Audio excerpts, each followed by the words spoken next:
Welcome back, Tom Borgers, to Rad Futures podcast. We are going to hit this again. I'm excited to talk to you about your research, your book that is available on publishizer.com. The link will be included in the description under the video, and I'll include a little bleep bloop about it underneath our photos here as the video progresses. So I feel like we touched on so many important things in the last video. I'm really thankful that you're so willing to do a second round with me because I just feel like your background, I relate with you on another level, I think, than I have with other people on my podcast, and that's because of my background as well. So it's exciting to me, but it's also not exciting in the sense that, this topic's obviously one that is very morose, in some ways. It's difficult to sit every day and deal with this topic and talk to victims who have been harmed by this predatory system. So, Sure. my question to you, I guess I'd like to start out today. My question to you is, you say in your synopsis, now, if you are a viewer and you go to Tom's Publishizer site, which I will link again here below, join us. Go to the Publishizer site and you can follow along. So there's a section there called Synopsis of the book. This is Tom's book that he wrote, The Great American Betrayal. Um, you say in your synopsis section on Publishizer that the harm victims of the Parent Plus loan system are suffering is not due to policy failure, but fraud by legal definition. So let's break that down for a minute because there are a lot of people who don't know what that means. Is there a difference between fraud, our concept of fraud as a public, and then this legal concept, this legal definition of fraud? It has to meet certain qualifications and stuff. Can you explain to the viewers what the Sure. legal definition of fraud is? Yeah, for the parents, for all the victims of this, we should be really talking about two definitions, fraud versus gross negligence. Okay. And fraud and negligence can look very similar from the victim's point of view. In both situations, families can be harmed by misleading, reckless, or institutional irresponsible conduct. The major legal difference is intent. Fraud usually involves, it requires proof that someone knowingly misled, concealed, or intended to deceive. Gross negligence focuses on whether the conduct itself was so reckless and so far below reasonable standards that it can cause serious harm, even if intent cannot be proven. That is why I focus on gross negligence. In 100% of the cases, it's always at least gross negligence. Yeah. On some of the cases, we can prove fraud. Okay. But in 100% of the cases, we can show gross negligence. So for the victims, that's that's the that's the minimal standard that we have to prove, and we do prove it. And so it allows us to focus on the conduct, the foreseeable harm, the ignored warning signs, and the reckless disregard for the vulnerable families. So fraud generally means a knowing or intentional misrepresentation, concealment, or omission of the material fact that causes another person to rely on it and suffer. Fraud is when somebody knowingly misleads another person uh, about something important. The person relies on the misleading information, and the person is harmed as a result. And typically, it's a material misrepresentation. The knowledge that the statement or conduct was false or misleading. Intent is induced reliance, actual reliance by the victim, causation, and then damage. But the basic definition of gross negligence is generally means that the shows reckless disregard for the rights and safety or welfare of others. It's more serious than ordinary carelessness. It is a severe departure from what is a reasonable person or situation should have done under the circumstances. So, gross negligence is not just a mistake, it's a conduct so careless, so reckless, or indifferent to the obvious risk that it shows disregard for the people who are likely to be harmed. Why is intent so difficult to prove? Intent is often the hardest part of a fraud case. When the FBI used to report to me on certain cases, it was really difficult to prove fraud in most cases. Mhm. So, but what we then focused on was gross negligence, and I was able to recover a lot of money for the U.S. government, for the taxpayers. But intent usually has to be proven indirectly through circumstantial evidence, such as internal emails, prior complaints, ignoring warning signs, training materials, and list goes on and on and on. That makes fraud very hard, slower, and more expensive to prove in court. Whereas, why I focus on gross negligence to help out the victims Mhm. is that the facts are showing harm, recklessness, and institutional failure on are often clearer than the evidence needed to prove someone's state of mind. So I hope I explain that. So fraud usually requires proof of intent. Gross negligence does not. Mhm. So in 100% of the situations, it's gross negligence. In some cases, we can prove actual fraud also.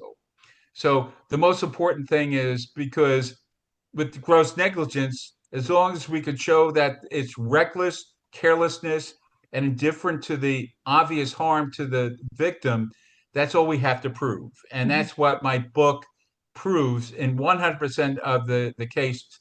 In certain cases, we'll be able to prove fraud, but in 100% of the cases, we'll be able to prove, you know, the gross negligence. Mhm. It kind of reminds me of the McDonald's hot coffee case. Oh, yes, I remember that with the grandmother or whatever. Yeah, well, yeah. I mean, it's really interesting if you look at how that case was treated, right? She was vilified in the media. I mean, they paid for a massive campaign of hate against her. And she had, if you look at the details of the case, the facts, she had a very strong case, right? But it's kind of one of those things where you're dealing with this massive conglomerate, this massive entity. In this case, we have the US federal government involved with these servicers, and they have their kind of motivations, and the Department of Education has its motivations, and debt Don't forget the collection. schools. The schools themselves. The primary Right. person that they get 95% of all the money, The and then they give schools. a percentage to their consultants, and so it's so horrific that for these poor people. And the one thing I'm going to inject something else.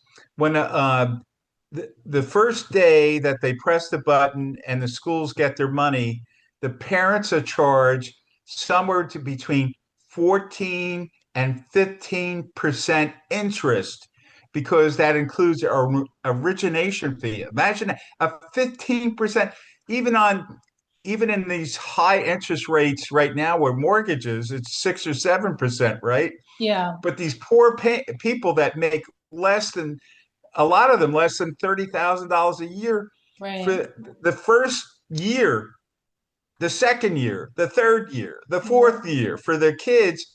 it's 15, almost 15%. I mean, it's and it's just crazy that uh, these poor victims are hit every which way, including with the interest rate, which Yeah. a lot of people don't focus. No one ever explains the interest rates to these poor parents too. No, no. In fact, no one ever really explains the interest rates or how that works upon exit, right, upon graduation to the students who take out the loans either. So it's like a culture of, I don't know, what would you call it? It's like a culture of uh secrecy or something. They don't. Well, yeah, it's definitely extremely misleading, but they're not thinking about the parents. Now, you've got to remember that students don't have to pay interest basically until after they graduate. But the parents, the day the school receives the money, when they take out a Parent Plus loan, almost 15% interest. Mhm. And it's so horrific for these poor people. So it's just a interesting, not interesting, but it's so, it gets me so angry that they take Despicable. advantage of the poorest of the poor, Yeah. uh, and and and they have no compassion. You No. would think that these beautiful universities, with all these mission statements, that they would think of the poor parents, that especially for the lower income parents. It's really, really interesting how the entire machinery kind of operates within any given academic institution, right? I remember at my alma mater, who sucked a lot of money out of me, and I can go into that some other time. But it was interesting because every time I went to the financial aid office, the people working there were oddly unavailable. I just remember there always being really long lines and wait times, and there were not many people staffing the office. So there would be maybe one or two people. I mean, we're talking about a university of thousands and thousands of people at, my alma mater. Absolutely. So it was very strange to have this be such a small office like that for such a large student body.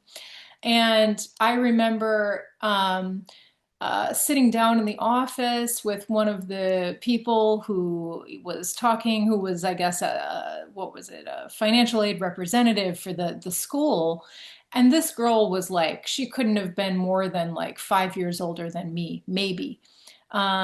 She didn't really have, the answers to many of my questions. She was just like, well, if this is what you want to do, then this is what you have to do. And I can just send you the promissory note and do this and do that. There was never any discussion about, Right. let's back up and think about this for a minute.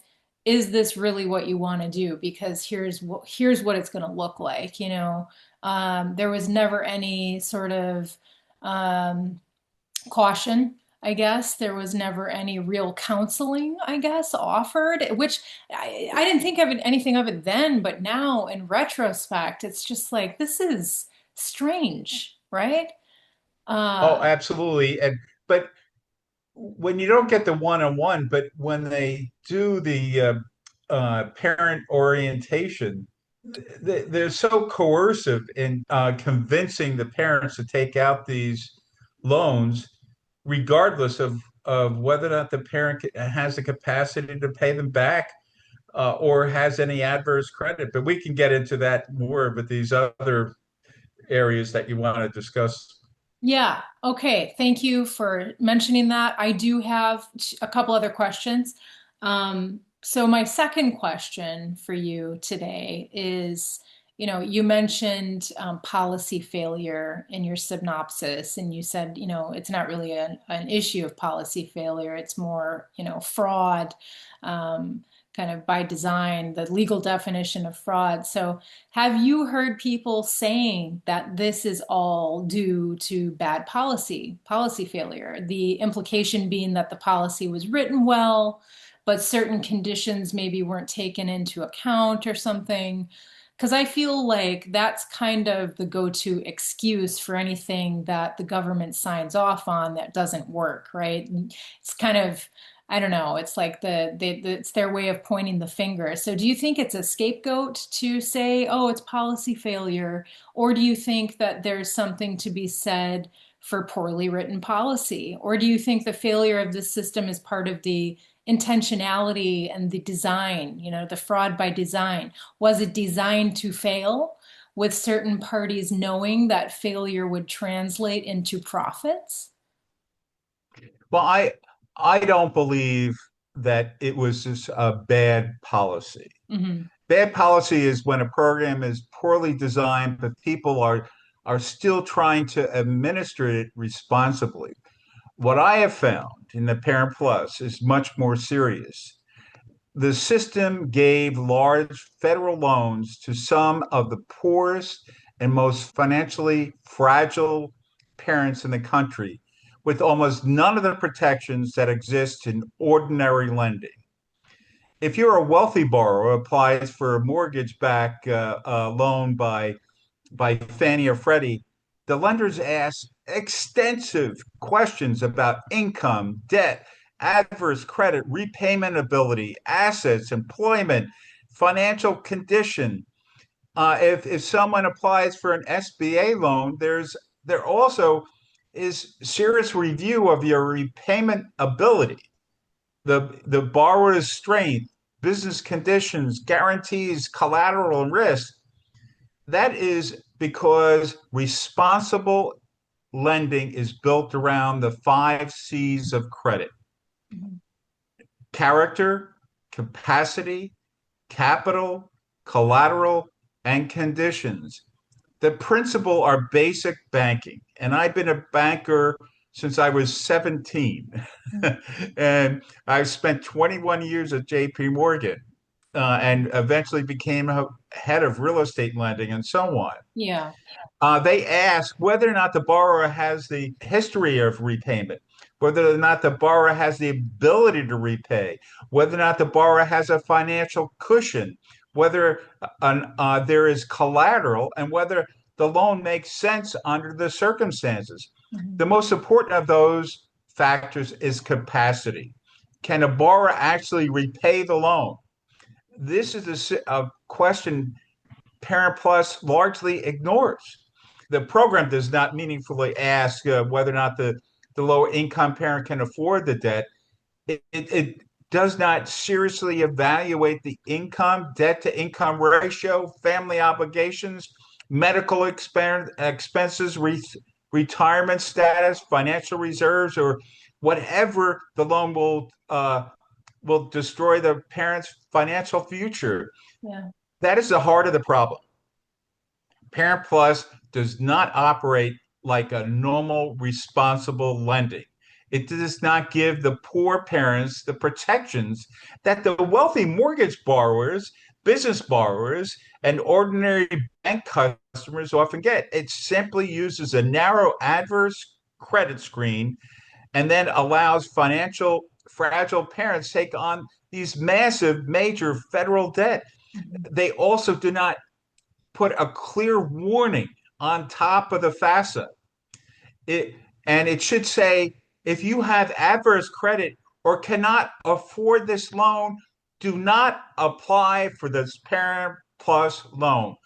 Your child may qualify for additional student loan, scholarships, grants, or other aid options. That's the kind of warning that should have stopped 99% of the people taking out of the loan.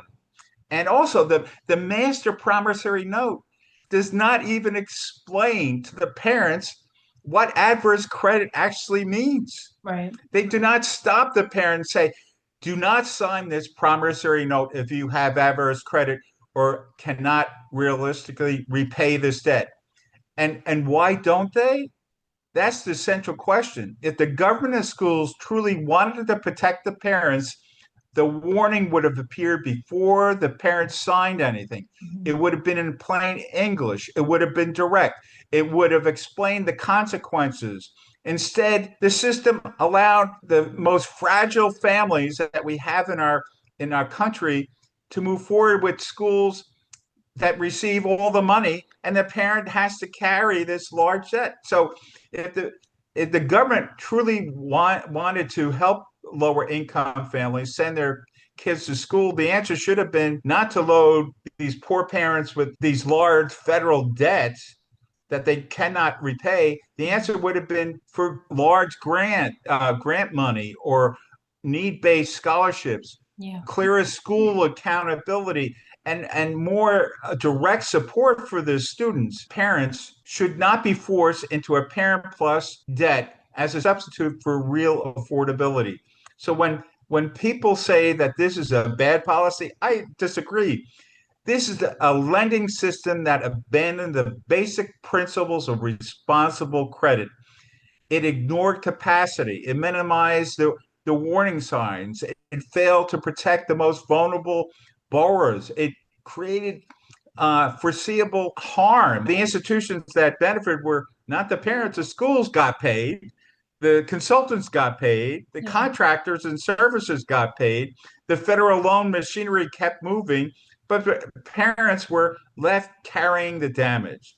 And the question is simple: why do we apply serious credit standards to mortgages, business loans, wealthy borrowers, but the far fewer protections to the poor parents, borrowing for their children's education?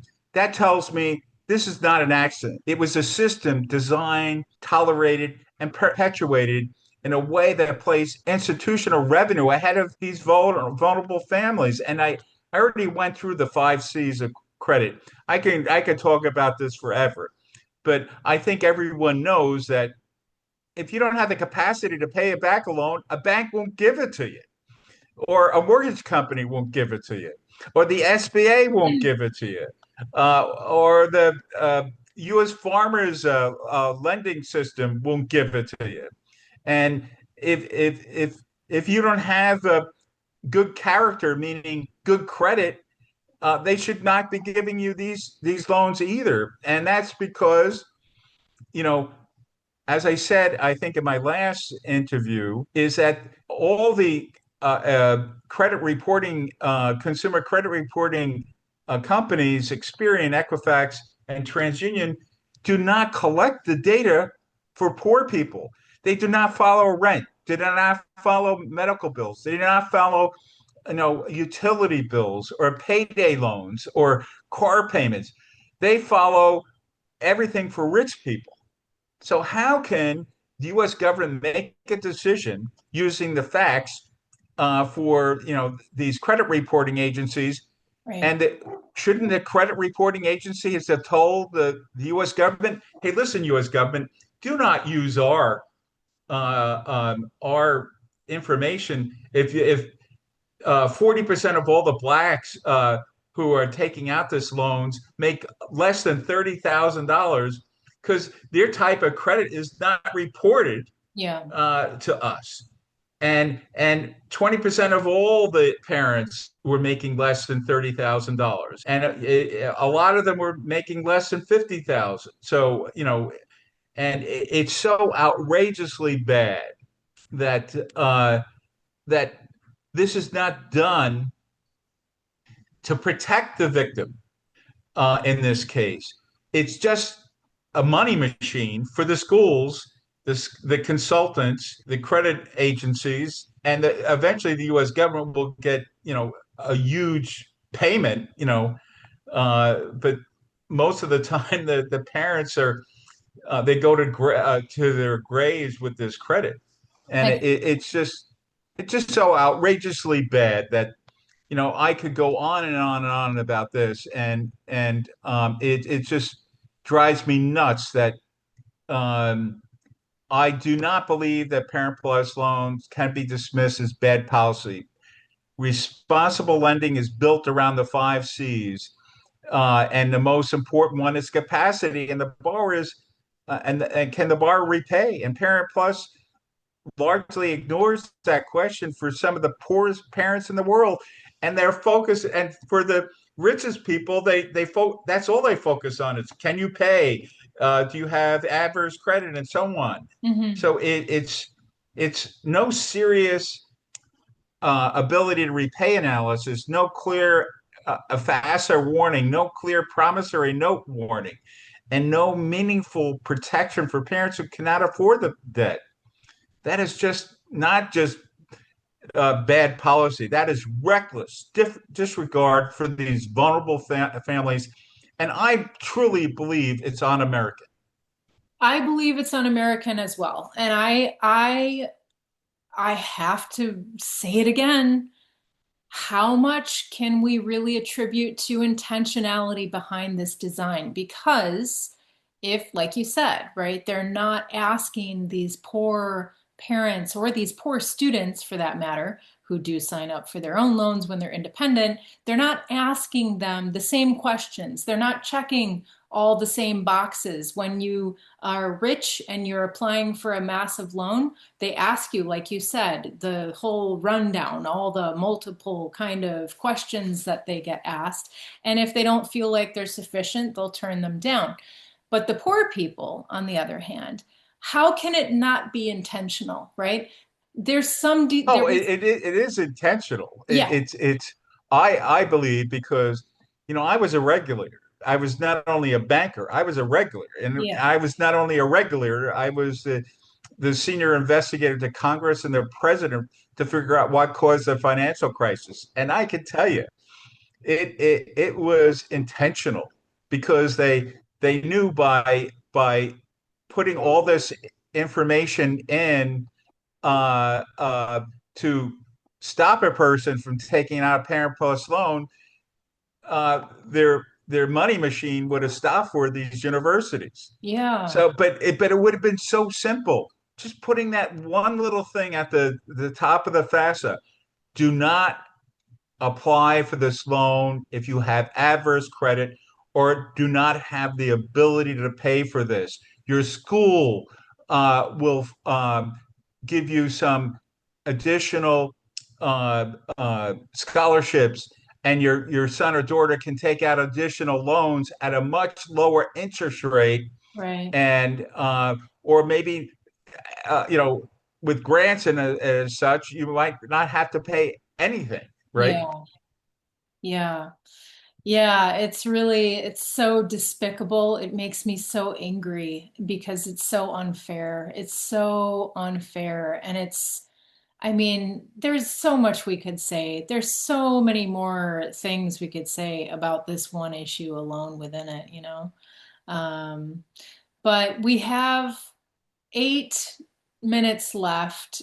Do you want to tackle this next question now or? Oh yeah, and but I could come back on another time too to answer if your listeners want to send questions to you too. I mean, I'm open to have an open mic too. If I don't know if Yeah, you've ever done that, but yeah. or send a text you a question while I'm on, and I'd be more than happy to answer that to help out the victims because there are millions and millions of victims, and we talked about that in the last episode. Yeah, that sounds great. So if anyone out there watching has any questions for Tom, get in touch with me, radfuturesnow@gmail.com. I would be more than happy to host him in this podcast again where he can answer all your questions. Okay, so my third question for you is you worked as a fraud investigator on the 2008 subprime mortgage crisis. You say in your synopsis of the book on publishizer.com that you discovered the same machinery was rebuilt into the federal Parent Plus loan program. What machinery are you referring to? What exactly is that? So what I meant is that the same basic financial machinery I saw in the subprime crisis appeared in the Parent Plus loan, but but with it was a little bit different. In the subprime, the machinery was not one bad loan or one bad actor. It was the entire system. Mortgage brokers push on unaffordable loans to consumers. Banks funded and packaged them these bad loans, and the credit agencies blessed the weak mortgage pools and structured them as safe. And regulators looked the other way. Everyone in the chain had an incentive to keep the money moving. Mm. The people left with the damage was ordinary families, especially poor, with these subprime loans and the working class borrowers who were steered into these loans they could not understand and could not afford. Yeah. The same pattern appears in Parent Plus. The actors are different, but the structure is familiar. Instead of mortgage brokers, you have the schools who are really like the mortgage brokers but Yeah. the mortgage brokers did not get the money. They just got big fees, right? Sure. But the schools get 95% of the money. And the financial aid offices are pushing parents into Parent Plus loans instead of Wall Street securitization. You had the federal government student aid machinery moving the money directly to the schools instead of serious underwriting. Yeah. You have a narrow adverse credit screen that does not meaningful ask whether or not the parent can repay.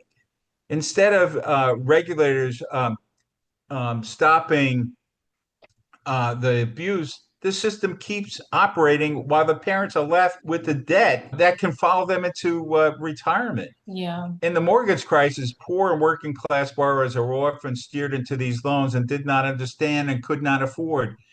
Then the weak loans were packaged, blessed, and sold as they were safe. In Parent Plus loans, the lower income parents are pushed into these federal education debt that they cannot afford while the schools get paid immediately and the parent carries the long-term consequences. Mm. This is a machinery that I'm talking about. Weak underwriting, conflicted incentives, institutional profit, regulatory failure, harm transferred onto the vulnerable families. The tragedy is that we saw this movie before in subprime. We should have learned from it. Yeah. And the schools are given a free pass, which is crazy. I think I explained this a little bit in our last video. Parents do not have to pay their loan for up to 10 years. They're either put in the forbearance or deferment programs. And some parents have been even in longer than 10 years, going on 12 to 15 years. But what this means is that if you had a $200,000 loan for your sending your kid to a Jesuit university, let's say, if you didn't pay for 10 years, that means the the loan will double because of capitalization, right? So if you had a Right. $200,000 Yeah. loan and you Yeah. didn't pay for 10 years, it's now $400,000. Yeah. I mean, how can a parent making $30,000 and is 60 or 70 years old and now going on Social Security where they could dock part of their Social Security, and if they're only making 1,200, and let's say they only dock them or take out $200 or $300, but that $200 or $300 would pay for their medical and also their food, Yeah. you know, Definitely. and how can we allow this to happen? We can't. And the credit rating agencies, it's so, it was different with the Parent Plus loans. I mean the subprime loans, it was Moody's, S&P, and Fitch. With Parent Plus loans, it's Experian, Equifax, and TransUnion. Shouldn't we hold those entities accountable for charging hundreds of millions of dollars for their their worthless credit reports? Shouldn't they have told the U.S. government, hey, we're looking at who is taking out your Parent Plus loans now, and Mm. a lot of them are people making less than $30,000 or $50,000. Well, Yeah, these parents, we don't even follow their credit, filings, their right. credit issues for medical bills and rent and utilities and so on. Hey, So maybe you shouldn't use us. Maybe you should use some other mechanism. Maybe you should just put on the FAFSA. If you have adverse credit, do not apply. yeah, And if you but they don't do that. they don't. They don't. We have less than a minute. I just want to say, I think that the collection agencies, there's also a financial incentive for them as well, for all the people who Oh, default absolutely. and have to You're absolutely right. That's consolidate. another session. Oh, we can talk about that next time. But okay, well, thank you, Tom. Well, thank you so much, Jessica, and I look forward to our next session. Thank you. Okay, bye bye. Bye.